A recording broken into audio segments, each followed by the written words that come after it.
మొత్తం చూసారు కదా సార్. అసలు అప్పటి రాజకీయానికి ఇప్పుడు ప్రస్తుతం ఈ 2019 నుంచి రాజకీయం అనేది చాలా చేంజ్ అయిపోయింది సార్. ఎలా చూడొచ్చు? అందుకే రాజకీయాలు దేనికి అనేది మనం ప్రశ్న వేసుకుంటే ఆ మౌలిక అంశం మీద పట్టింపు లేదు, శ్రద్ధ లేదు. ఆ అంశాన్ని పక్కన పడేశారు. ఈ పూట, ఈ రోజు, ఈ నోట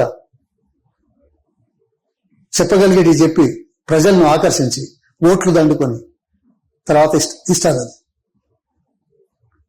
అందుకే అధికారం దేనికోసం అది పక్కన పెట్టారు.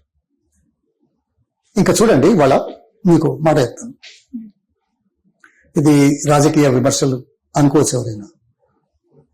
తెలంగాణ ఏర్పడింది దాదాపు 60 సంవత్సరాల పోరాటం తర్వాత. సరే, పోరాటం ఎప్పుడు వెంటనే ఫలితాలు రావు. పోరాటం కొనసాగుతుంది.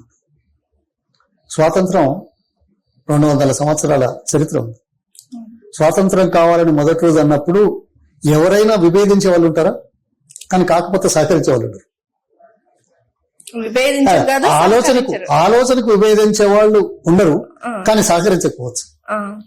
అది జరిగింది. అందుకే 200 సంవత్సరాలు పట్టింది. తర్వాత గాంధీ గారు, పటేల్ గారు, సుభాష్ చంద్రబోస్ గారు, నెహ్రూ గారు వీళ్ళు వచ్చిన తర్వాత 1935-38 నుంచి అంటే ఓ 10-12 ఏళ్ళు ఇది ఉధృతమైంది. జనంలో చైతన్యం వచ్చింది. జనంలో తీసుకెళ్లగలిగారు పరాయి పాలన వద్దు అని. ఆ తర్వాతనే స్వాతంత్రం వచ్చింది. ఎవరో ఇచ్చింది కాదు, సాధించుకున్నాం. ఈ ఓడు మార్కౌట్ చేయండి. ఎవరో ఇచ్చింది కాదు, సాధించుకున్నాం. ఆ పోరాట చరిత్ర.